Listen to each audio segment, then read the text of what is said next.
I hope everyone's having a great day. I'm gonna go ahead and just go over what I believe is gonna have my predictions here. What you can see is you can see the Olaf versus the Ash. If Olaf plays a good strong game with Dorian Shield at level 6, he should be able to destroy her because his ult is gonna be making her passive and her basics do nothing. Here, I'm not gonna lie, really, it should definitely be just Fiddlesticks. And bot lane is just gonna be a battle. I mean, I'm got counter picks, so we definitely should lose this part of the match. Next, what you're gonna do is you're just gonna see us go over. This is another 1v1 fight. This is just kind of a little bit of the struggle I have with these capture champions. They're great for basically uh, slowing down Samira. And here you can see like how aggressive this Neela is. Like she's just going all in. And you can see my support telling me, hey, you know what? Maybe you should leave here. Like this is not good. Like you're getting outpoked by the Lux. You're getting caught in queues. Like and also Neela's just doing combos and damaging you. Like there's no reason for you to be here. I know how Samira plays, so I am just waiting for something. I'm at a health point or HP point where I can easily do a bait, a really good bait actually, especially when Morgana's playing in front of me. And this is typically how I do want to play. I typically do want to play Samira this way, where I'm playing actually behind my support. But you can see like the poke damage that my support is playing. But if you read the notes, you'll see she say, okay, please just go back, please just go back. But I know I'm looking at I'm looking at our where our jungle location is, so I'm not gonna bait leaving. Well, I'm gonna bait leaving, but I'm gonna try to get some damage off and play off my barrier. Boom, barrier. She dies, Lux dies, and then I'm looking at the Viego.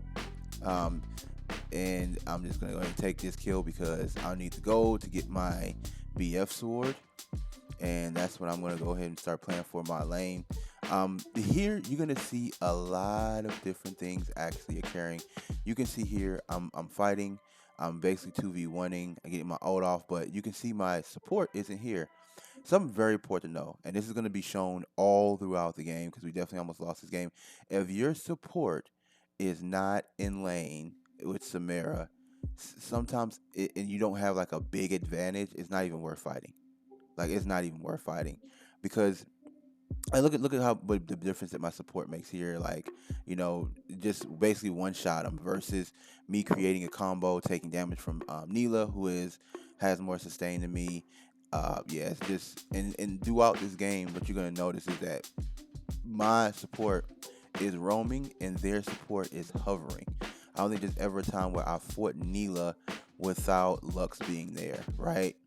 And this is just something that you got to know. If you don't have a support that's going to just straight hover you, just be very, very, very wary. Because it's not to say my support isn't really, really good, or that my support that does have to hover me, but in some of these situations, because I thought I had a lead, I thought it was good for me to actually fight. And to be honest with you, I didn't have to, and I shouldn't even have risked it. And this is like I'm still learning some things because, like I said, I'm thinking I should be able to easily 2v1 them because I have a gold advantage.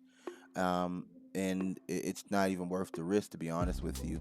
Here you see us trying to go, and we're trying to basically protect the dragon because, and this is a very rare thing. Like you rarely will see, basically bot lane rotate in, with the jungle, and then you see top lane rotating in, with the mid in like two different portions, and our of course our top laner is not rotating in. Of course that. I mean, oh, I'm sorry, that's the jungle and that's the mid. Yeah, and I ended up trying to come in and save it, get dived in too late. Try to get a combo started, end up dying there. That was 100% my fault. End up dying here, get caught out. Um, Here, this is a little bit of a better situation. I can actually see the teleport coming in. I'm thinking that maybe the teleport's not going to dive in, but he does, and he doesn't stand really much of a chance here. He Olaf ults, but it doesn't stand a chance against like a 4v1. Um, and there you can see Ash actually rotate in. Here, this is kind of what I'm talking about. Lux always hovering. Lux always hovering. Neela, but me, I don't want to give this objective. For some reason here, my team is actually just sitting at the void pit, but nothing has spawned. So they're just waiting 30 seconds for something to spawn. I'm out here getting poked out. They're gonna definitely take the tier 2, the tier 3. Like, I mean, because here I'm just trying to fight them off or kill somebody, and it didn't work out. A little bit frustrating here. Here, this is where Ash is actually playing with us. I'm actually able to get some damage off. And then I'm trying to push the inhib, but I'm playing with a little bit more sense and knowing that okay, if I'm not being hovered, I could have definitely forced a kill on Neela, but then I probably would have died, depending on who's back at the base. So I just decided to walk away. And kudos to this Lux. This Lux literally chased me to the end of existence. Um, I know like this is not like a stream sniper or anything. You could tell Lux is just going and testing certain things. I'm thinking, okay, I could back here. I see Lux on my screen. Okay, can't back here. Okay, so let's go ahead and go down to this bush. I should be able to back here. And just some sort of piece. And look, she's just chasing me, just chasing me, just chasing me. I think she doesn't know which bush I'm in, but then boom, a ward here. And then I don't know. I think it really just kind of seemed like okay, maybe not chasing the Samara because I didn't want to fight. I just wanted to spend gold. I had 2,000 gold. It's not in a position where I want to fight. I get some sense and I say, okay, maybe not the bushes anymore because she's just just going after me relentlessly. Here is where you see me kind of go a little bit off. Just they run into my alt left and right, and it's curtains. That's pretty much going to be the end of the game. They have one person left. We have the Baron buff. Their tower, their tier 3 and bot is gone. I believe their tier 3 and mid is gone. And the tier 3 and top is gone. But we all have the Baron buff. Me, I'm just going to go ahead and try to rush to end this. I don't really care about the Penta. I just did get Quadra. Here, I think the only thing that Jin Zhao can do is go and just try to defend his 2 inner turrets here because the inhibs are gone. Everything else is gone. I see him trying to fight here, and I say, oh, this is a free Penta. I might as well just get the Penta kill. I got my ult, and then Viego, for some reason, just comes and takes it. I'm like, okay, wow, that's good job, buddy. Yeah, I mean, it doesn't really matter. We still win, but I guess.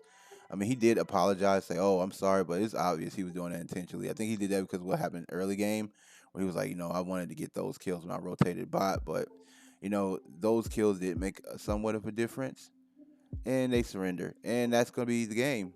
Had a lot of fun with it. Have a great day.